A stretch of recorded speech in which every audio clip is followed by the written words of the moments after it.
So welcome tonight to this Andover High School hoot. The Robert Frost Foundation has been very generous in inviting us. This is our 7th year here. And although I'm not at the high school anymore, our friend Eric Pellerin, who teaches English there, has been able to put all the kids together for us. And they'll be filtering in. They just got their signals mixed up a little bit tonight, but I'm going to get started. So tonight's the 7th annual Robert Frost Foundation Andover High School night here at Cafe Azteca. And I'd like to thank, first of all, the Executive Director Emeritus, Mark Shore. Mark, raise your hand. Where's Mark? Mark's here. Ray Landry, Jim Knowles, Kennedine, they're here. And Helena Minton, right there. The Board of Directors for inviting us again this year. And I can't speak enough about how wonderful the Robert Frost Foundation is. Frank Farnham and I were able to read last October at this event at the Community Read at Lawrence High School, where all the leaders in the community, not us, but all the leaders in the community come together and read the poems that affected their lives. And thanks to Mark and the board, we were able to participate. It was a wonderful experience. So anytime you see anything, you realize that Lawrence is a very vibrant cultural base for a lot of organizations, and it certainly is something that's maintained throughout the year. So I want to thank a few people before we get started. All right, obviously, our sponsor tonight is Don Michaud here. Everyone give Don a round of applause. Don's one of the few auto garages in the country that sponsors poetry nights. And this is his 7th one, so he still is doing very, very well. And he also fosters a lot of careers. I think there's about 5 poets who actually have come out of his garage who are really going well with their poetry. So thank you, Don, for all the work that you've done. And I'd like to thank Joe Spanos back there, Joe Spanos Productions, for videotaping tonight. Joe's wife, Bethany, made the poster, and Joe and his parents have sponsored our activities for the last 30 years. So give a round of applause for Joe Spanos back there. Always around to help us. Okay? I want to thank our team at Andover High School, Eric Pellerin. Eric, where are you? Eric's in the back there. Eric, all the kids are going to Foxwoods, but it's all right. We're going to get them back. They're coming back. It's all right. They got their signals crossed, but it's okay. So every time we come here, I sort of have a theme, and tonight my theme is how arts can change the world. And I was quite taken this year about how awful the presidential election has turned out in terms of just the way the media has been used and the lack of communication and, frankly, the banality of all the stuff that all of us have heard, no matter what side you're on, no matter who you're for. I mean, I think it's just been a disgrace to people in our country to be subject to that, where I would not even allow that in a high school debate, never mind in a presidential debate. And I think that, is there a round of applause for that? I think it's just been terrible. So tonight I would like to say there's some kids here, they're not kids, they're students, who have potential to change the world. And whether it's one poem, or one thought, or one idea, let's give it to them tonight to see if they can make it better. Because I'm very, very upset about the way we are treating ourselves, and it's something that has to change. Okay? So that's our theme tonight. Pretty noble theme, Mark. What do you think? All right. Okay. So as usual, I like to start off with a couple poems of my own. I have a short one, and I have a couple of ones I want to start. The first one I never wanted to write, but you'll get it when I start reading it. It's called Suspended Animation. A quiet time when you dial 911 and the trip begins. Lost in space and time, prayers go unfinished. You surrender the faces of concern and ability as they gently guide your ship back to Earth. Your soul snaps away from God's reach. The sheer gravity of life itself captures you. You have another chance to break the rules, to love another, to fall down and get up, to cry in joy and fear, to bathe in the divinity of life. You see God eye to eye and mutually agree that the ride will go on for a while.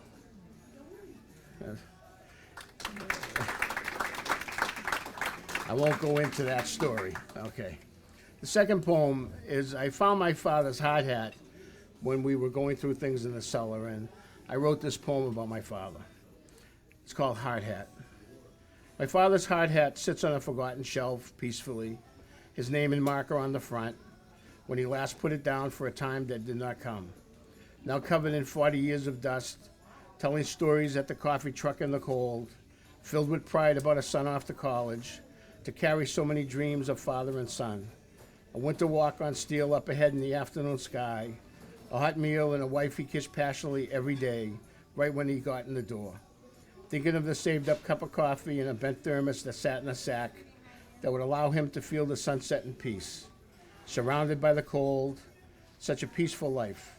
The hard hat now tells all the stories in a silent world that pays attention. My father is not in the cold anymore.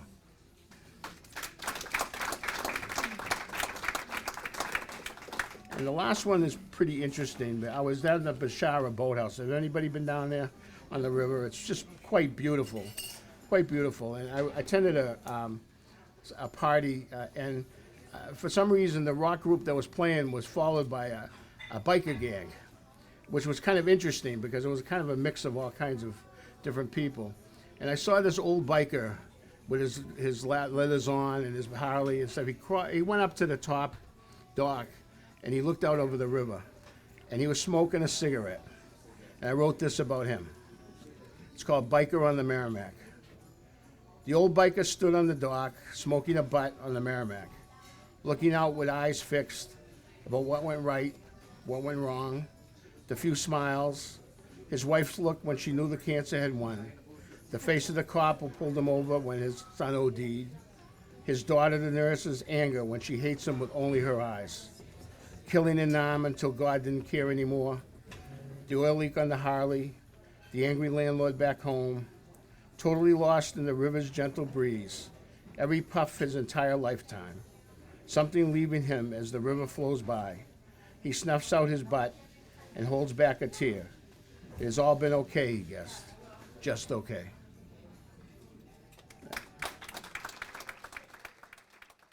We're going to start with a couple of alumnus who have shown up tonight and graced us with their appearance. And I want to have Julia Ganley come up. Julia? Julia is currently a student at Yale University, and her mother teaches at Andover High School, and wonderful people. Okay, Julia. Let me get out of your way. Excuse me. Okay. Go ahead.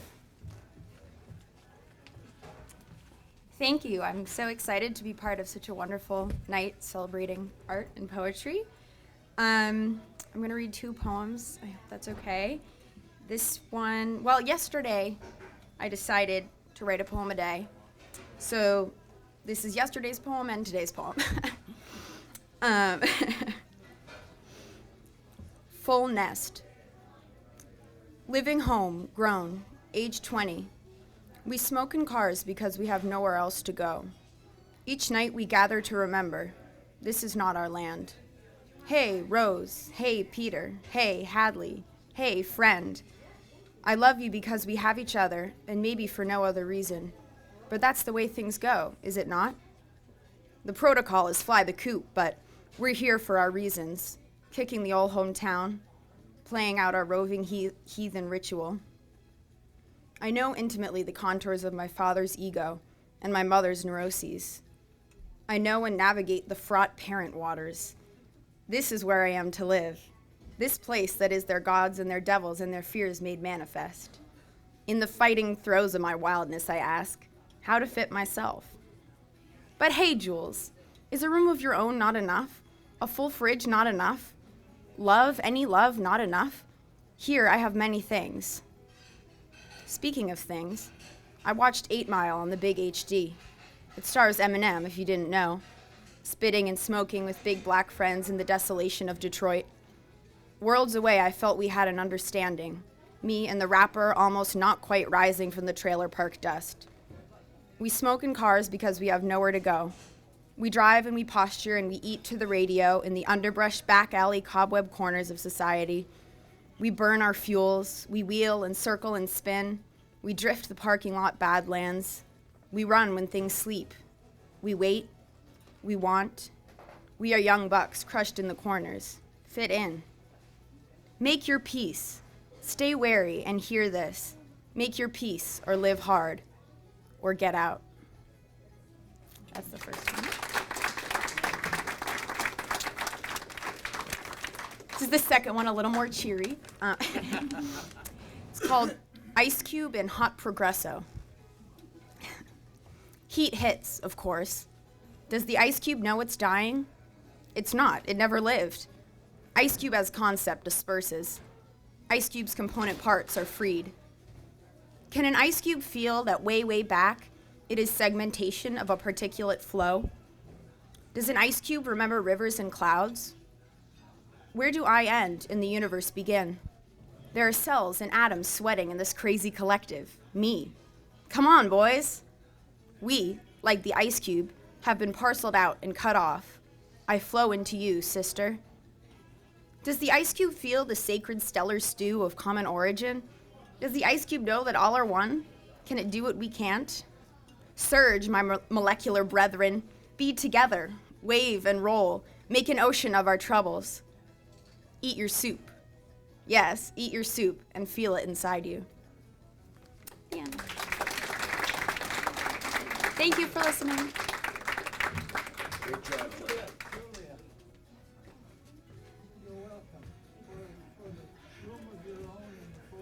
Great job, Julia.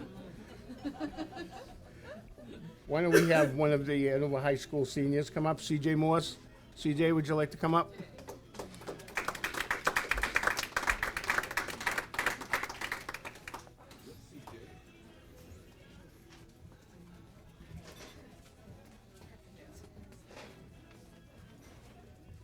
Good evening, everybody. So I have a couple of pieces.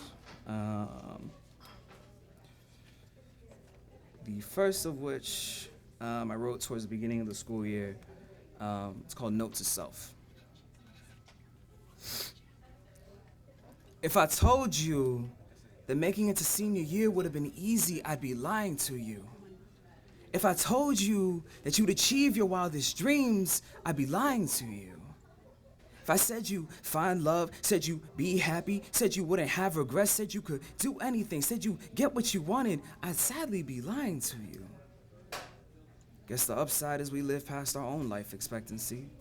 You finally pursued your poetry, got up and started speaking. From that moment where you closed your eyes, placed the headphones in your ears, threw the black hoodie on your back, and ran like nobody was watching. Icy roads and frozen toes, sweating in 10 degrees on a December morning. You are the most stubborn thing I've ever seen. Took you getting knocked out to teach you reason. Felt like that'd be day one for what we'd become. I remember when we were young. Sitting in the sky blue room, reading The Good Earth for the first time, asking Dad what words used to mean. Pulling the old dictionary from the shelf, sifting through pages until we found the words, and you were in the 2nd grade back then. Aphorism. Aphorism. Noun. An original thought or idea, brief in nature. And Dad used to be there every night, reading the Bible and telling us stories of better places. I remember the night that everything changed. The night when you finally flexed your poetry in public. You were just another sophomore at this point, set up at this little open mic with a makeshift stage, people reading couplets about their grandkids. So you cleared your throat and spoke. It was your piece on celebrity suicide, and the day before you tried yourself. So in that moment, raw and unbridled, you brought forth your thoughts and people heard and got your first stand. And oh, met a girl that night that would throw you for a loop, made you think someone would love you, kept you around for the free entertainment and dropped you just as quickly as you got picked up. Boy, I said it wasn't easy. You got beat, you fought, screamed at, got screamed more, and you sat in court, faced that judge like the world was gonna stop. In those days, you got put on blast. Your friends kept their distance and your family prayed for your help. You lost your 30 pounds and you started to remember what you left behind.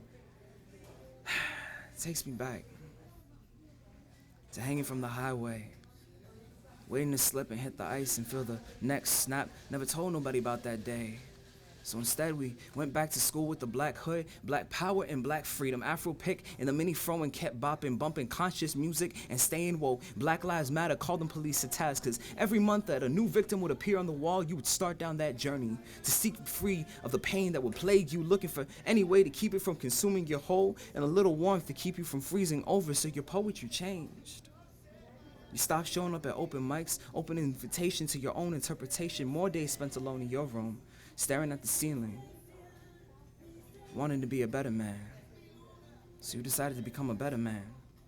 Laced up, headphones back in, turned out the world with the bass booming and hit that pavement faster than you ever had. So you dusted cars in the parking lot, ran till you passed out under the sunshine and woke up to the sun setting, hitting the river.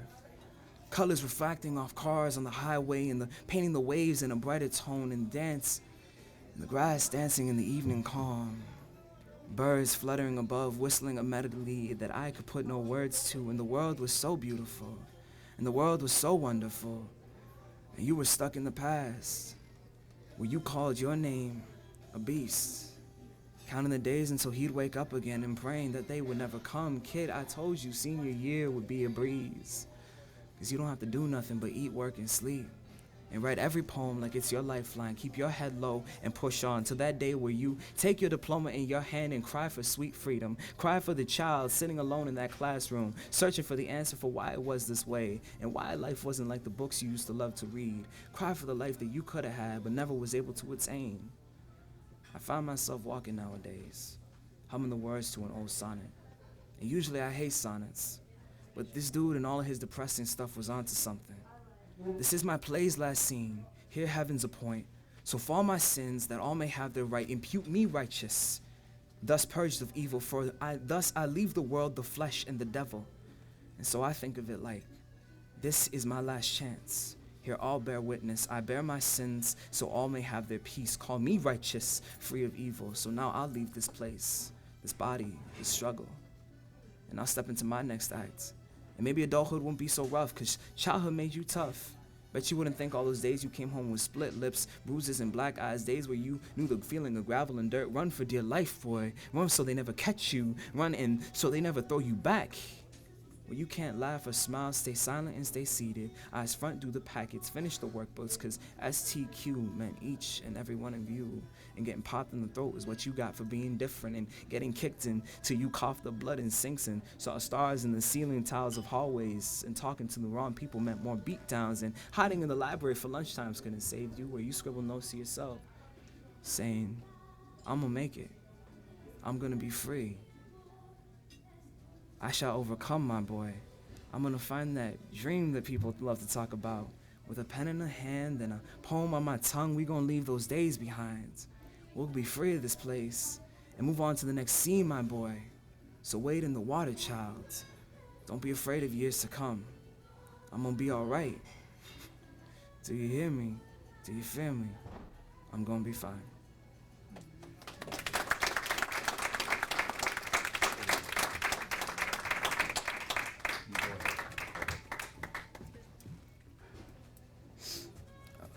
So this next piece is something that I'm working on for a poetry competition I'm going with some of the other AHS students. Its current working title is Night Sessions number 83. I'm happy now, I think. Buried my soul back in a ditch someplace cause I needed to find peace. Buried my feelings deep within cause explaining what this feeling would be would take too long. It felt like time was wrapped within my hands within cold palms and pine boxes, and there's a chance that they wouldn't understand, or rather not want to speak. Please, that would be a bad ending, probably. Maybe just be what I need. A time to step away from this place, and my mind is lost upon tragedies, and little things that make bigger things seem immeasurable, and the question of whether it is valuable. I wonder what's real and what's fake.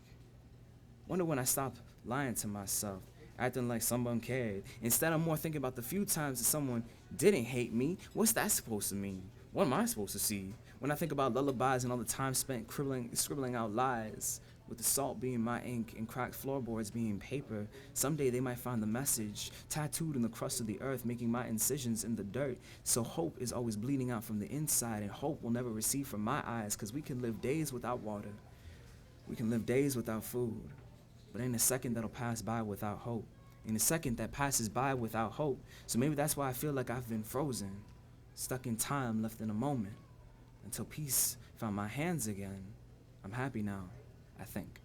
Thank you.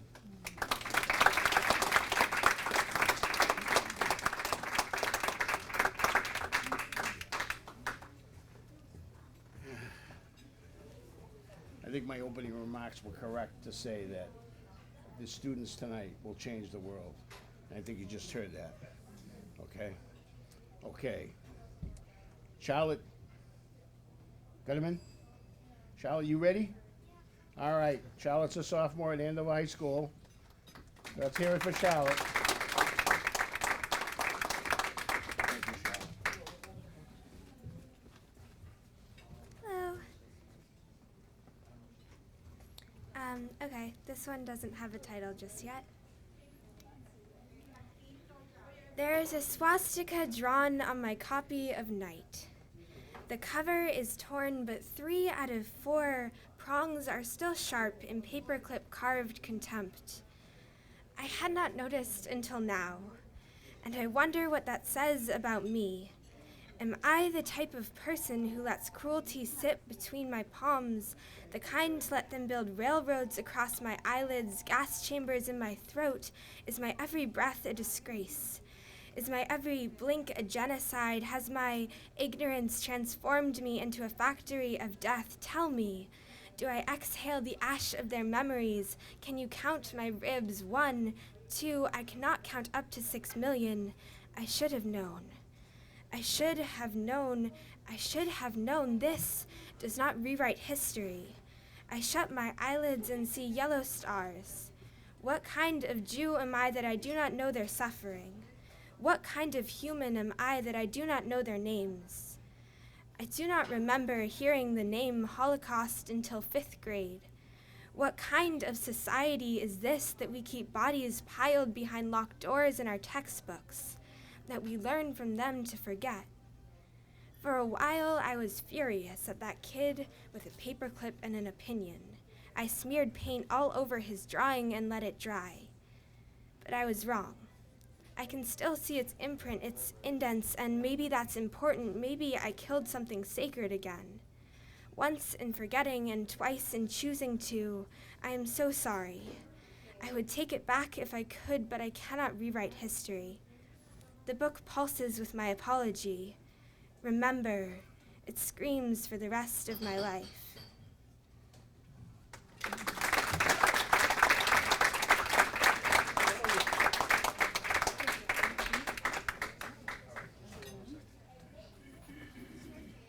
That was great.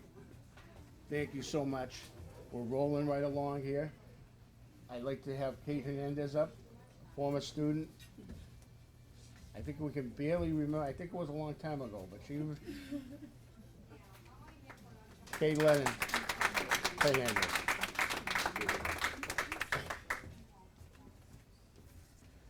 Hello. So I was a graduate of Andover High. I graduated in the 90s. We'll just say that. I had Harry as an advisor and Joe as an advisor when I was in high school. And it's his tremendous talent we've already heard. I'm humbled to come up following the previous 3 that have been here. Especially the first poem that was read, I found myself thinking, it's really, I grew up in Andover, all my friends were in Andover, we did the same things. So I mean, as much as things change, things really do stay the same. I remembered this past fall, I was sitting in Perk, a coffee shop on Main Street in Andover, because I still live in the area and very much spend time in Andover. And I was preparing for Thanksgiving, which with small children means it's corn husks and Indian, Native American projects and thinking about where you're going to go for dinner, because that's the stage of life that I'm in. And looked out the window and saw 2 late teen, early 20s girls running across the street towards each other, very, very excited and hugging each other. And I realized, like, of course, because this is the first time the college students come back home after being away. So, and it was, as much as Thanksgiving was at that time of preparation for me of what I was doing to prepare, this was the time of what they were doing. And I was thinking of how these stages of life change as we go along. So as I was looking at what poem to read, and some ideas of poems to read just in case I was called upon to read anything tonight, I came across Maya Angelou's woman work, and thinking that it's very, looking at it very domestic, and it's very much of where I am right now. I am a mother with elementary school age children. I'm a wife, and I'm at home a lot, and this is the stage that I'm in.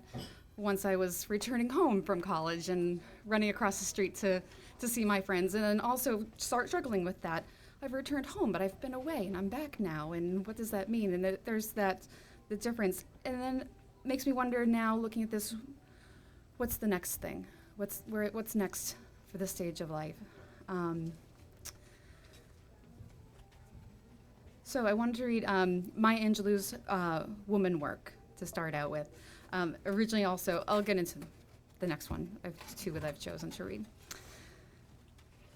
I've got the children to tend, the clothes to mend, the floor to mop, the food to shop, then the chicken to fry, the baby to dry.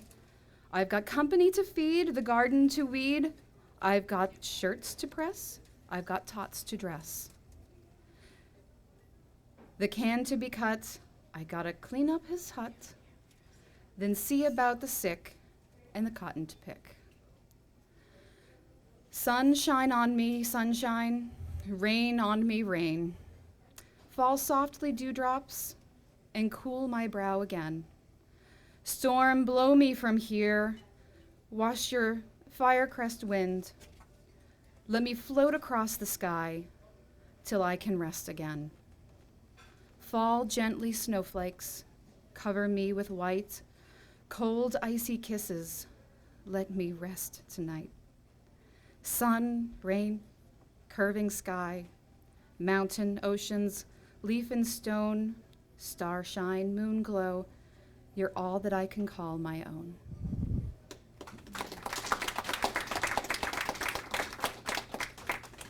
So I wish I'd known there was going to be a theme tonight, so I didn't realize. But looking at the way we changed the world, certainly. I had gone through some poems thinking that brought my children who are now in the other room, because they'd rather. But just in case they were so inspired, I found a few poems that I thought they might like to read. And actually, I think that this one might be a little apropos of arts helping us in the world, and of shaping who we are, and of improving our world through the arts. And it's The Arrow and the Song by Henry Wadsworth Longfellow. I shot an arrow into the air. It fell to earth, I knew not where. For so swiftly it flew, the sight could not follow it in its flight. I breathed a song into the air. It fell to earth, I knew not where. For who has sight so keen and strong that it can follow the flight of song? Long, long afterwards in an oak I found the arrow, still unbroke. And the song, from beginning to end, I found again in the heart of a friend.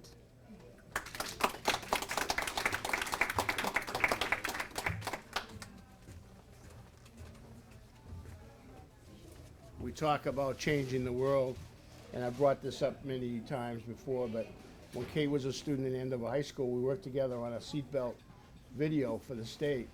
And the state legislature in Rhode Island, it was shown to them the day they were voted on the seatbelt law for Rhode Island. And it helped pass the law because of the emotions involved in that video. So give Kate a round of applause. It's still there. Seatbelt law is still there. And it was her work, and that was a wonderful way to change the world, Kate. Thank you for coming tonight. Thank you, Jorge. How about Lily Tavares, Jr. at Andover High School? Thank you, Lily.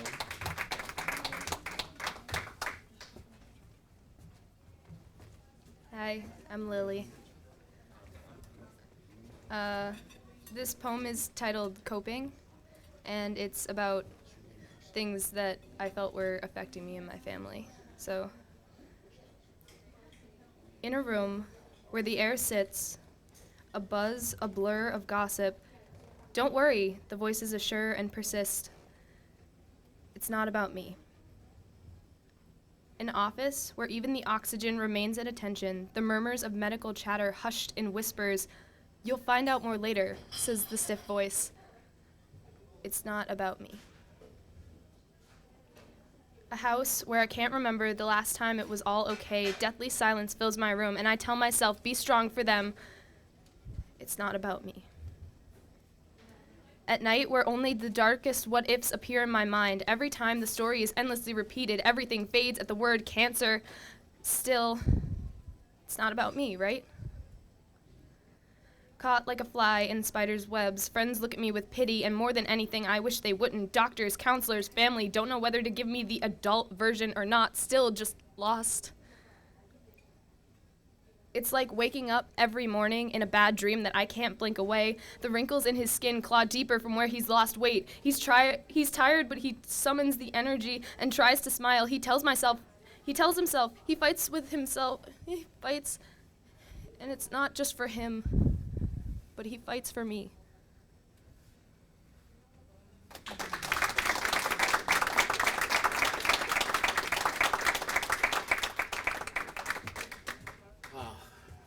Okay. Thank you, Lily. It's great. Andrew Hall, end of high school senior. Andrew? Thank you, Andrew.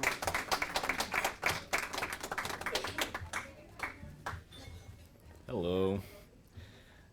Thank you all for coming. I'm a big fan of poetry, but I didn't think I was actually going to read something today, so bear with me.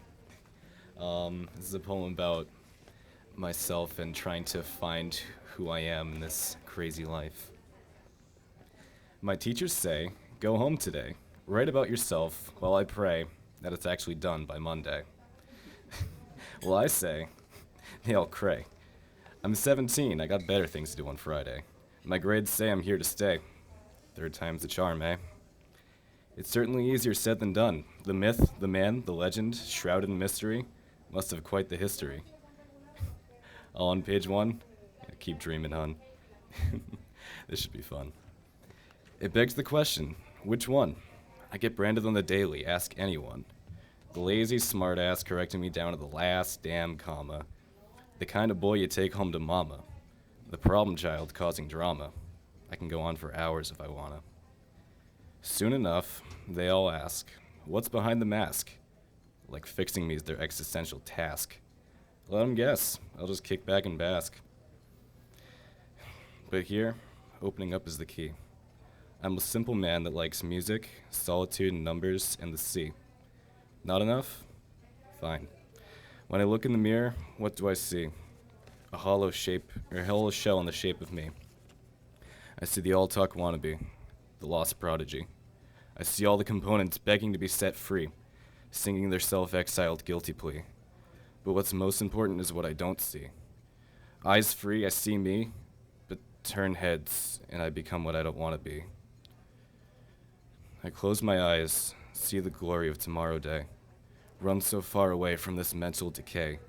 My name in shining lights, the euphoria, the cliche. The world will know I ain't here to play. But until then, we run faster, stretch out our arms farther. Third time's the charm, eh?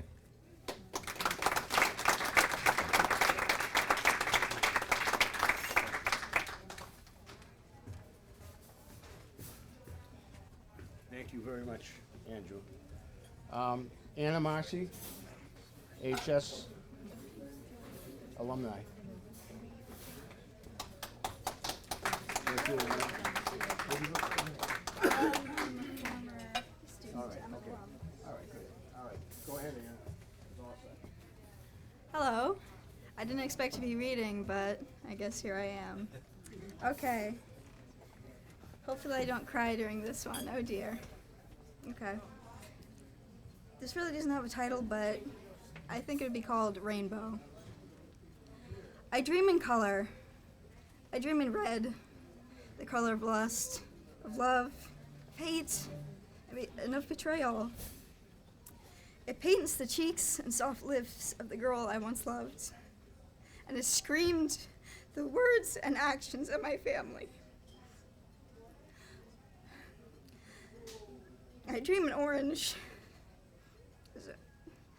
so that I may become the one to look forward and to make whatever may come of this moment, hoping that my actions may still be marveled at centuries after I pass.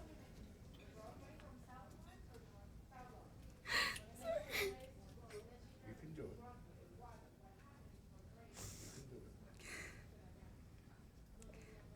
I dream in yellow, and its radiant beams killing the monsters that before only hid under my bed and tormented me while I slept, now found in side glances in classrooms and whispers among friends. I dream in green. A vicious hunger flows to my veins as I call for change along with those who walk the streets beside me. I dream in blue, and my hand is pressed against that which used to be my enemy as we stare up at the sky and confide in each other's our worries for what impure creatures will devour us after we are children no more.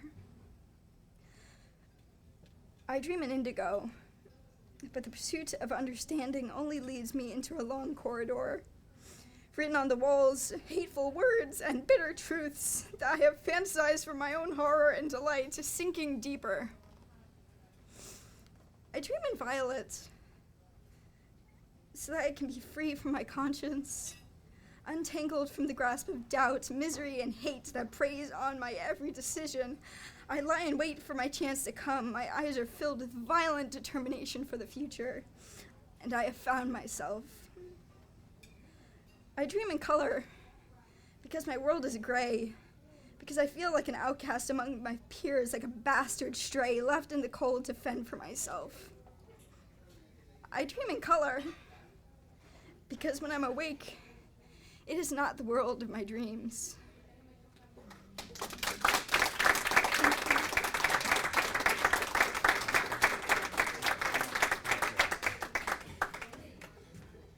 Wow. Okay. Thank you, Anna. That was quite moving. It's been a very emotional night so far, and I'm kind of caught up in it right now. We're going to have a couple of teachers get up. Jessica Cross, I worked with for many years, and she has a poem for us tonight. Jessica teaches at Andover High School. Thank you, Jessica.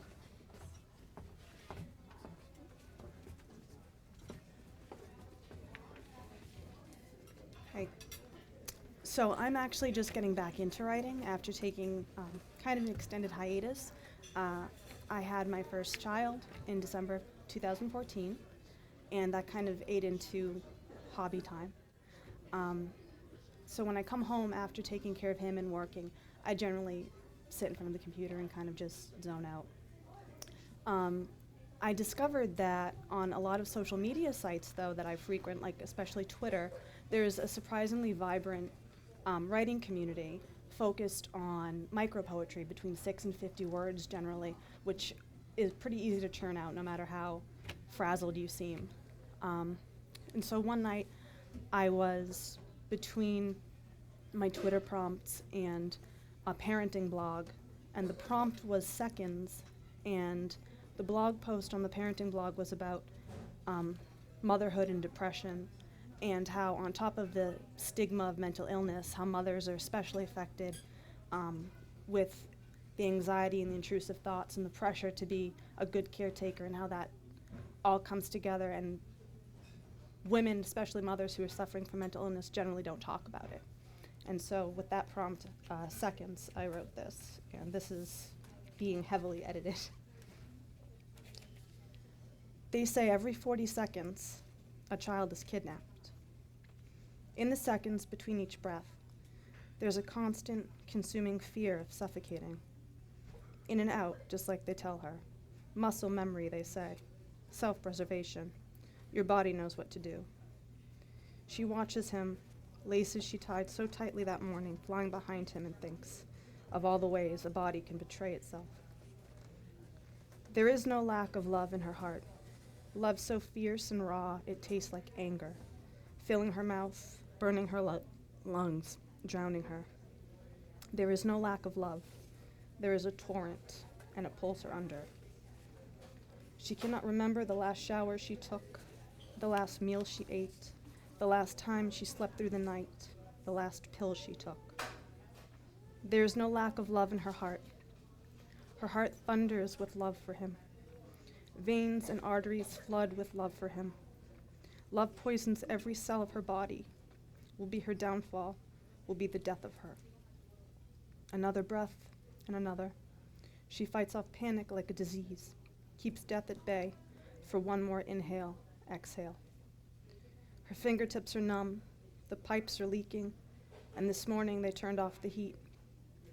He's chasing shadows on the playground, his laces flying like errant kite strings. They say every 40 seconds a child is kidnapped. There is no lack of love in her heart, but sometimes she has to fight the urge to just close her eyes and count.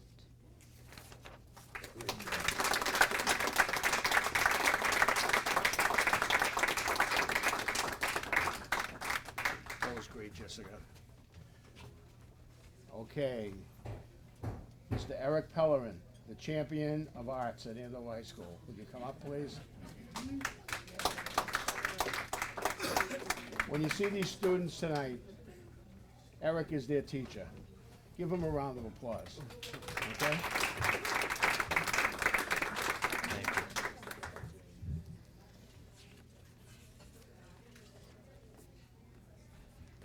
This first one is called Pieces, and it's a poem I had written for my wife, watching her do a puzzle on the floor with my son.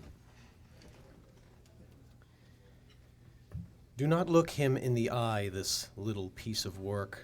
Boy, is he mad as check out the eyebrows crinkled on his 4-year-old forehead, giving us a window into the future old man who does not want to eat his soup. Why, but why, but why? Why can't I? Why can't I? Why can't I watch one more episode? Because, her soft voice coos, says so. I can do a puzzle with you. And spread out before us on the kitchen floor, I watch this, them and her, arrange pieces on the floor, corners and colors and fragments of pictures into categories. He watches, and he takes the pieces and turns them around and turns the frown upside down and makes it all fit. Together, I see why grown men with beards and cigarettes and Harleys and guns tattoo her name on flabby forearms, a knife through a heart that will never wash off or break into pieces.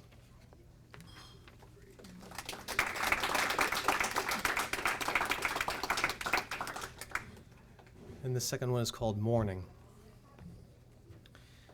I know what happens when you die. You eavesdrop at your funeral, mourning because you cannot hold them any longer, and eventually you move on and realize you can fly and visit an active volcano, swim in hot lava, feel yourself melt into rock, and inspect fossils looking for souls or bugs. Travel to Antarctica and swim with whales, march with penguins. Though you no longer see your icy breath make contact with air, you feel it. You will miss her and sit with her, inhabit her body when she sleeps, and feel you close. Remember, she may move on, so leave her alone because you love her. Maybe just visit on your birthday because she will remember you then. If you were murdered, you will meet him when he dies, so you can see each other face to face. Remember me, and bring him to the gate and drop him off with Dante wherever he sees fit, and he will wave goodbye. Sometimes we cannot wait, tearing through veins until they snap apart, climbing feet first out of our skins and leaving bones behind, asking them to make it stop, though the only answer is clouds get in the way by morning. but most of us just die, hooked up to machines, looking on, or waiting for someone to let go, an accident, falling, crashing, cutting, roaming, or sleeping. And when she dies, you will know and visit her, and it will not matter where you are, who you are. The sun will rise, and you will see each other with different eyes. Finally, a morning. Thank you.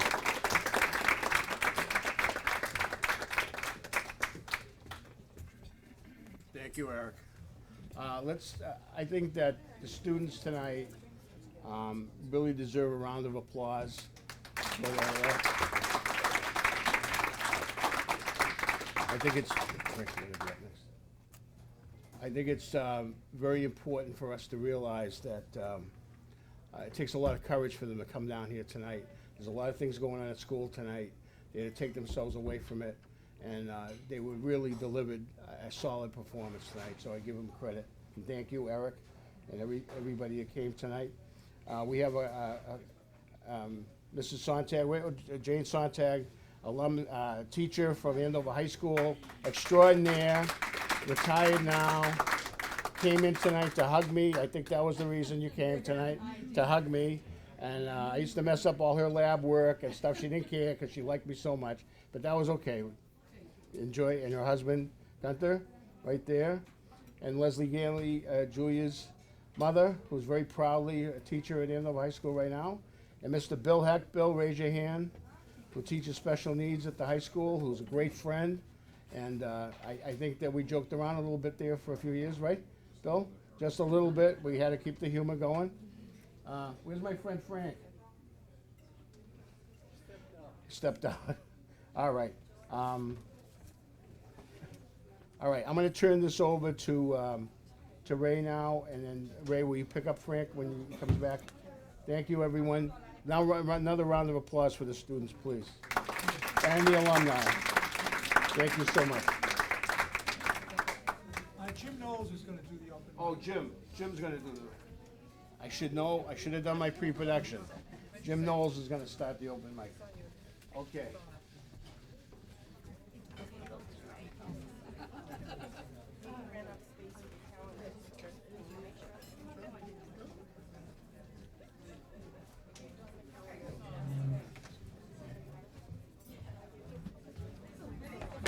So this is a well-attended open mic.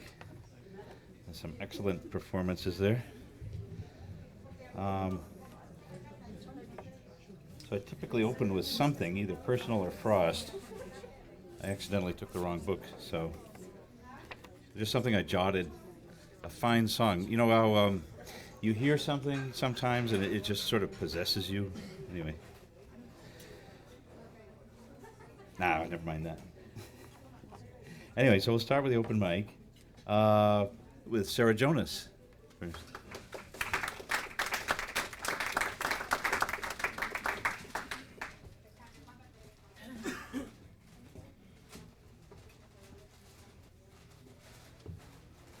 Hi. This one, can you hear me? Closer? Is this good? Yep. Okay. This one's called I Can Want Again. Never such a tease as spring. New England's weather tends to swing. The trees squeeze out their buds anew, but not till warmer do I start too. Oh, come, a summer's heavy breeze, breathe me life your stable ease, for only when secure and then I can want again. That's it.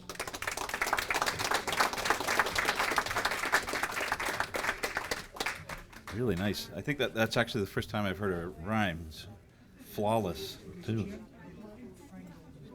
What? Oh, okay. Are you ready to do something, Frank? Oh, yeah, he's ready. All right. He's playing hard to get. He's always ready. Okay, this is Frank Farnham. Thank you. Thank you, Jim.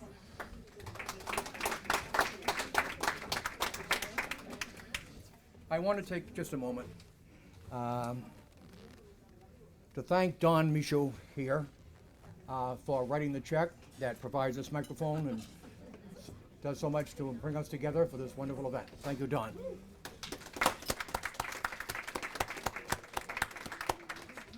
Now,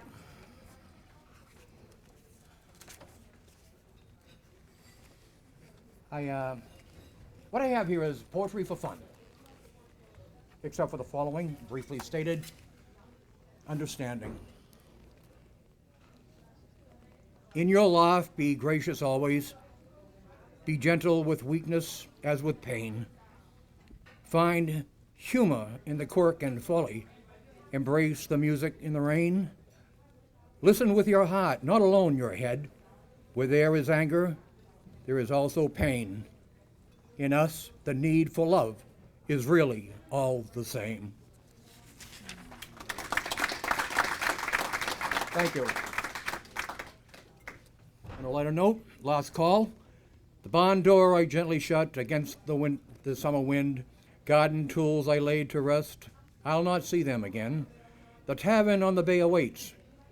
Through her sun-splashed door I trudge to every village lass and mate, a tearful kiss and hug. The innkeeper filled my mug with lime and Jamaican rum. I'll taste again salty brine, for high tide is on the run.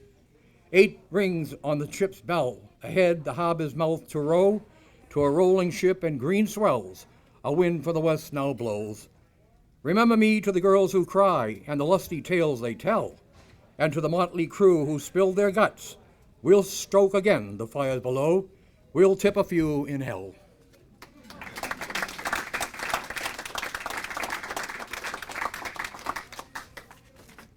The Captain's Prize.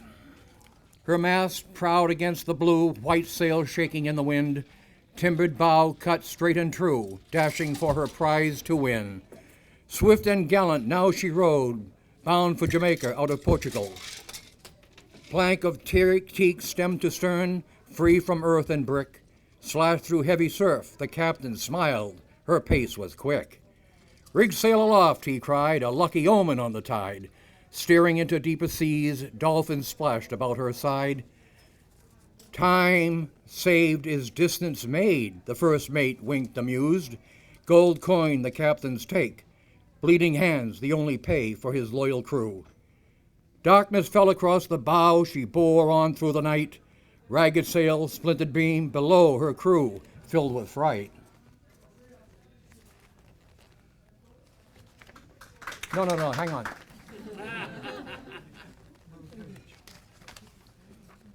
Playful dolphins no longer seen to splash about her side. Dark and ugly clouds appeared where seagulls once danced on high. Ocean swells grew black and deep to smash against her prow. Stinging rain lashed the bridge, cold sweat gripped the helmsman's brow. Day broke to find the ship lashed by wind and rain. A rogue wave crushed the deck, singing sail from the main. Crippled she tossed in fright, cleansed by a vengeful sea. No rudder now to steer her course, the bell tolled mournfully. Relentless waves swamped the bridge, the captain cringed inside. His crew below in sweaty knots, their time had come to die. The morning sun revealed the wreck carried on the tide.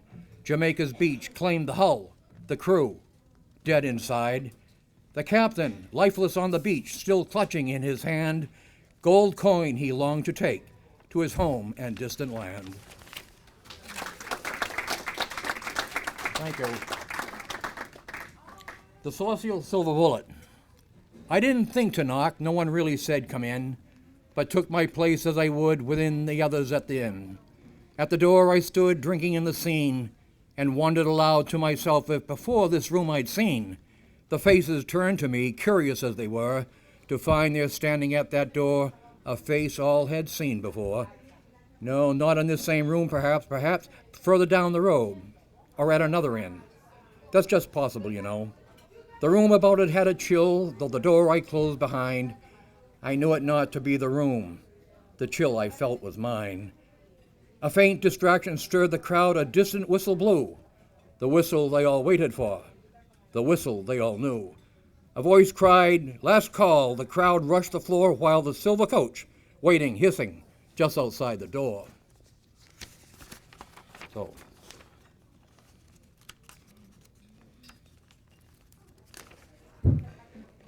all filled their goblets to toast their demise.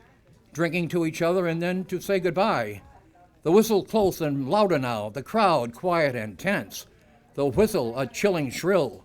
The crowd about its business went, while waiting just outside, the celestial silver bullet readied their last ride. The ticket taker forced the door. There in the sun, the celestial silver bullet shine and polish, ready for her run. The crowd quayed in the mist, their nervous laughter empty now. In the west, the setting sun, while a rainbow arched their train, for these whose work on earth was done, while the celestial silver bullet was making her last run. Thank you.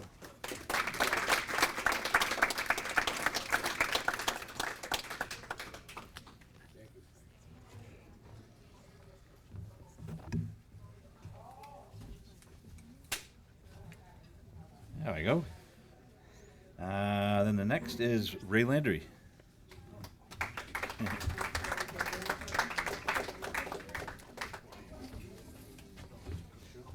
Hi. As some of you know already, I've written one 20th century book of poetry and one 21st century book of poetry.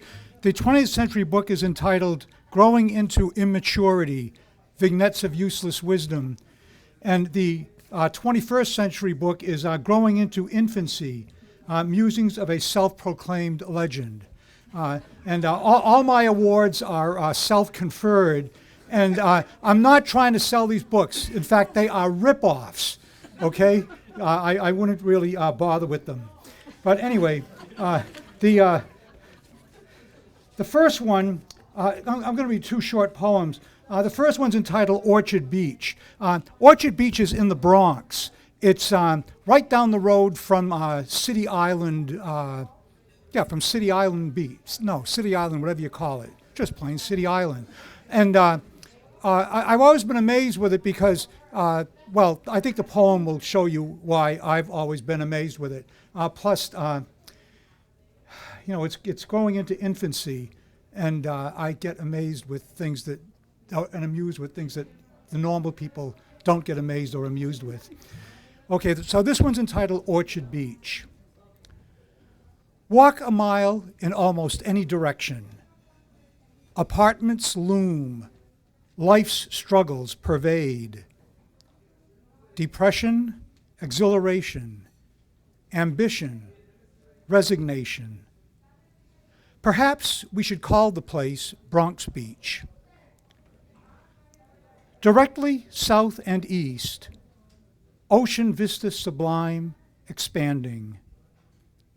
Nearby, bathers, volleyballers, screaming children, picnics, bantering, jokes, arguments.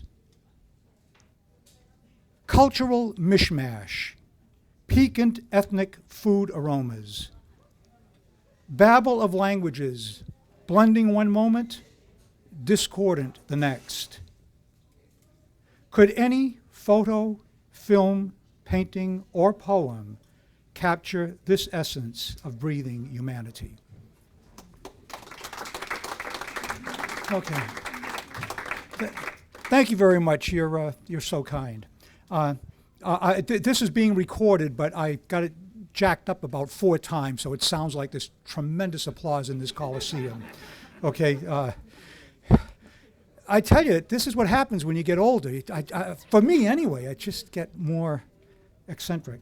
Okay. The next one. I'm in a poetry group called the Gray Courts Poets. We meet in Methuen at the public library at 7 o'clock every first Monday of the month. It's really quite a take. We sit around a table, each reads one, but we have to come with a poem. And here it was yesterday morning, and I didn't have a poem yet. Now, in the past, I've cheated a little bit once in a while when I didn't have one and read one that I wrote about 10 or 12 years ago or something like that. But I said, no, I can't try to do this anymore, so I've got to write one, okay? And we live, fortunately, right on Forest Lake in Methuen. And of course, such big bucks in teaching and in counseling. My wife was a counseling that, that this mansion is just absolutely incredible. And so yesterday morning, I woke up and I said, I've got to read a poem, okay? And fortunately, I woke up just as sunrise was beginning to happen. Okay, so this is what I came up with. Forest Lake sunrise. Sky, dark, kayaks, homes, trees unfold in subdued splendor, artfully reflected in water, priceless mirror. Ah, life, gift beyond reckoning. My inner spirit transforms from shallow to profound, intimately connected with all steps between. Why the hell can't I write a poem this morning?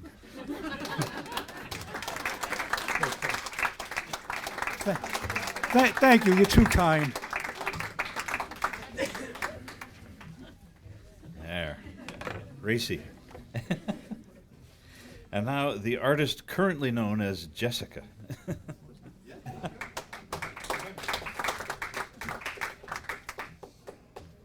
Hi.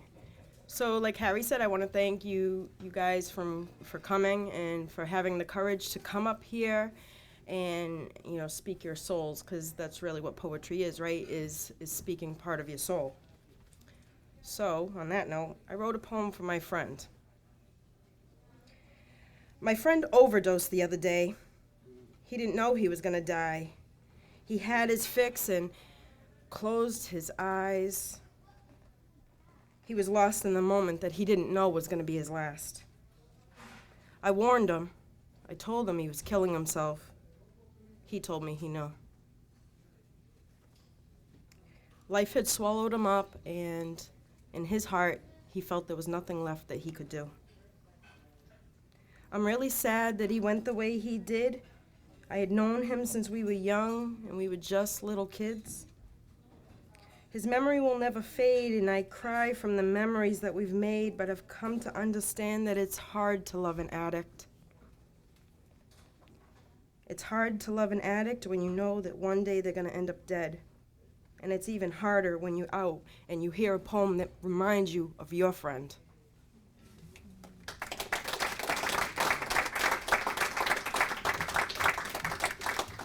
We got a fair number of those friends from a lot of different towns the last few years. Next, we have Jeffrey Babbitt. Jeffrey?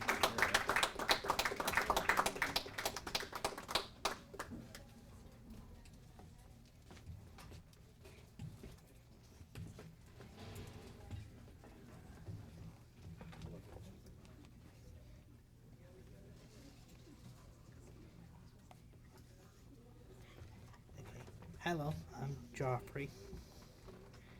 My poem's titled Nobody Knows. Nobody knows the pain of memory loss on a daily life, as no one can imagine unless you go through it yourself, and then you can say what it feels like when you feel like you're less of a person, you don't count as a person, only half a person. It kills you inside. There's nothing you can do about it. Somehow you find the strength to carry on. Even then it's still they're trying to find a way to defeat you, a constant battle. Only you can fight inside. A fight that goes all the way down to your soul. People like me with memory loss know the sick feeling in trying to put on a happy face. You learn to fake a smile sometimes, and the anger feels like a beast inside when it comes out. Like a Satan in your brain, you try to control it, and then when it's over, you're weak. The next day takes a lot out of you, and Satan gone hiding for the next time. It wants to strike, so yeah, next time a person wants to say, I know what it feels like, remember this. Do you want to walk in these shoes, not remembering? So yeah, unless you've gone through it yourself, then you can say, I've been there and done that. Only thing you can try to do is to hope you never have to go through it yourself. I hope nobody has to go through this hell.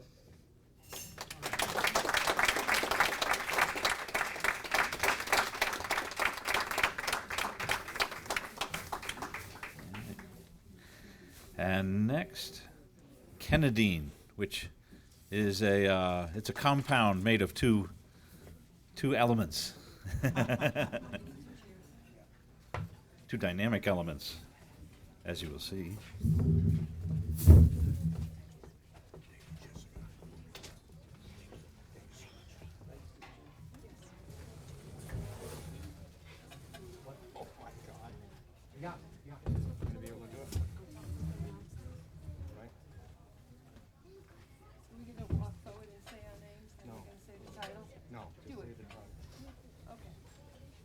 Constantly Risking Absurdity by Lawrence Ferlinghetti. Constantly risking absurdity and death whenever he performs above the heads of his audience. The poet, Like an acrobat, climbs on rhymes to a high wire of his own making and balancing an I-beam, above a sea of faces, paces his way to the other side of day. performing entreshots, a sleight of foot tricks, and other high theatrics. And all without mistaking anything for what it may not be. Well, he's... What? But he's the super realist who must perforce perceive taught truth. Before the taking of each stance or step to his supposed advance to that higher perch, where beauty stands and waits with gravity to start her death-defying leap. And he, a little Charlie Chaplin man, who may or may not catch her fair eternal form, spread-eagled in the empty air of existence.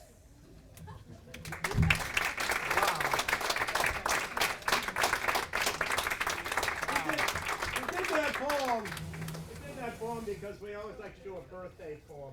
And Lawrence Ferlinghetti, one of the beat poets, just about one of the last beat poets still alive, living in San Francisco. His birthday is this month, and we love doing that poem. So anyway, that's why we did that. Thank you. Is he still alive? Yeah, he's still alive. He's hanging in there. He's hanging in there. Thank you. So it looks like we'll make it through the list, so I might throw in one. It's called Fine Song.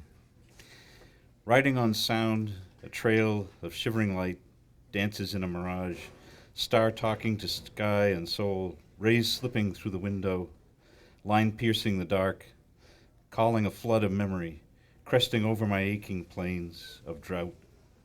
The type of truth that holds your shoulders when your head hangs down. In its river, a reason to be here, when you were wondering if there was one. In a land of distances and compartments, it is a living soul that closes the miles, but only hangs for seconds in the air. This gift of next to nothing that says everything. How strange and how familiar that song is.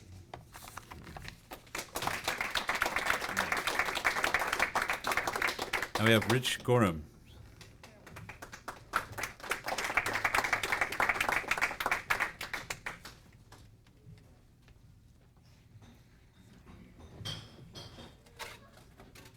Upon meeting an alien being when far away from home. I was born on a small green rock 90 million miles from the sun. Perhaps you've heard of it. An innocuous little solar system on the edge of the Milky Way galaxy. We have 9 planets. Oh, no, wait, just 8 now. Pluto, may you revolve in peace. But only one is habitated with humanoid figures like myself. Oh, me? Yes, I am venerated there. Young people worship me, old people envy me, and middle-aged people want to be me. Perhaps you have heard of the others of our kind. Obama, yes. Angela Merkel, yes. Justin Trudeau of Canada, sure. Beyonce, of course. Albert Einstein, Marie Curie, Emily Dickinson, some of our greatest thinkers. Shakespeare? Yes, sure, I went to high school with him. We called him Billy. Mother Teresa, she taught us compassion. And me? Why, yes, of course I know all of them. And don't forget Junot Diaz, Edwidge Danticat, Jhumpa Lahiri, and Sloane Crossley, the great writers of our time. Yes, we are quite a species. We have done great things. Thank you. Thank you so much. Well, we've had our issues, I'm not going to lie. Hitler, yes. Pol Pot, Andrew Jackson, yeah. No, we got rid of legal slavery a long time ago. And women now can have any job they want, mostly. Things are good now, getting better every day, and I'm right in the middle of it all. Yes, we're quite a species. Oh, Donald Trump? Yeah, you got me there. Thank you.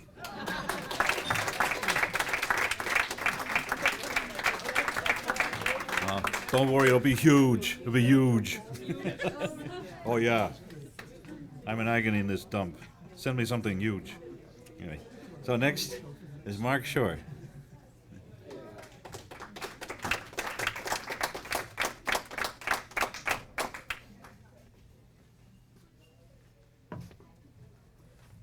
I didn't know it was Ferlinghetti's birthday, so Ferlinghetti was one of the first poets who really moved me. So I'll say this one really short before mine. Don't paint the horse with a violin in his mouth, cried Chagall's mother, but he went on painting the horse with a violin in his mouth, and he got on the horse and rode and he rode and he rode until the first naked nude he came across, and there were no strings attached.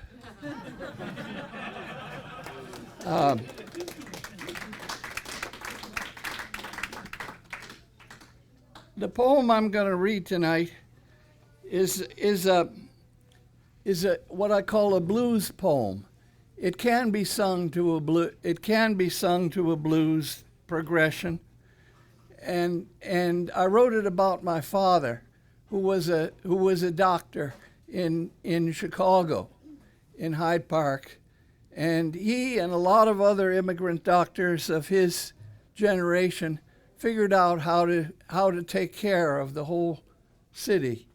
And you went to him and you paid $2 for the first 35 years he was practicing. Then he raised his fees to $5 and for the next 25 years. And if you couldn't pay, he figured out how to do the paperwork all weekend, and so you didn't pay, or you bought vegetables from your garden, but everybody got taken care of. And right across the street is a little restaurant where Barack Obama used to eat when he was in town there. Down the street is the ice cream parlor where he proposed to Michelle. So I dedicate this to Barack Obama and Michelle. It's called Affordable Blues.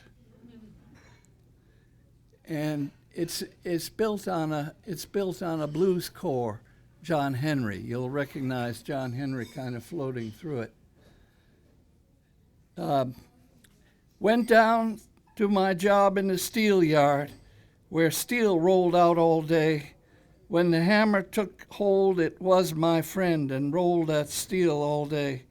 But today the hammer and I didn't see quite eye to eye. So I wanted to put down my hammer before it got in the way. That's when it struck again, and it struck my hand.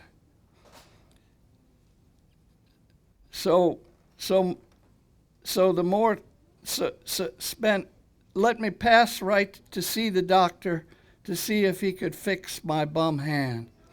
Spent more than 1 hour, spent all afternoon setting my bum hand right.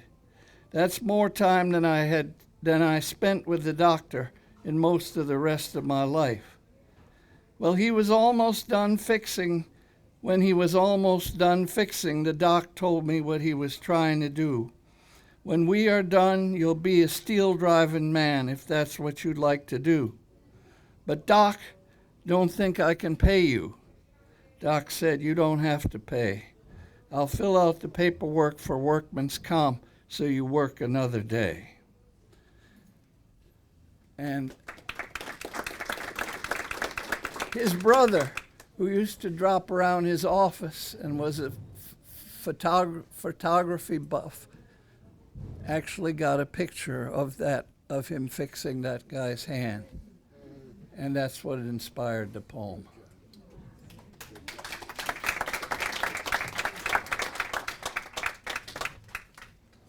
All right. Any final? They want to jump in with a final piece? I'll do one, Jim. All right. This is a short one.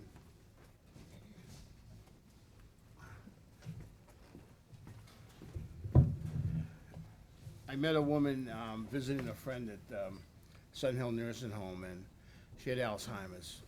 And it's a long story, but later on that day, I saw her looking out the window, and I wrote this poem about her. It's called Pay Her No Mind. She cried differently that day, a day scribed to be unknown, a day that could have gone either way, a day that said her mind was gone forever. What would happen to the cookie recipe, or the way she folded in her eggs so they wouldn't burn? Where would her love letters go, or memories of the husband she loved to touch? Today she sits in a wheelchair, nameless I presume, looking out a window that goes on forever, unable to tell a story that is even true. She cried differently that day, a day scribed to be unknown, a day that could have gone either way, a day that said her mind was gone forever. That's it.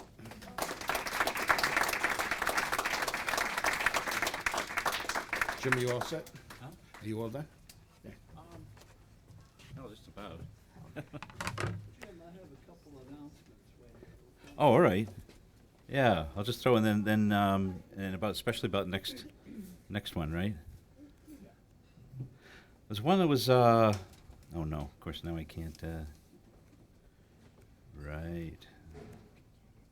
Perfect. Oh, this is my girls. One of them in college, and the other one is now working at SpaceX. She was launching a satellite last week, and I was just remembering, making things with them, like the first things, parapets, those little things you make on the beach. You're going all the day away in a wagon with a white horse. You're kitted out for sifting sand, mixing brine to make a circumstance. Parapets that dribble high against the heavy Moorish walls, thick pailfuls sturdy against the moment. They will dissolve in a lick of the ocean's lip after you've gone, and you the same someday. But what a castle you have been while you are. So go get the screen and the juice and your pail. Do it now. Some announcements.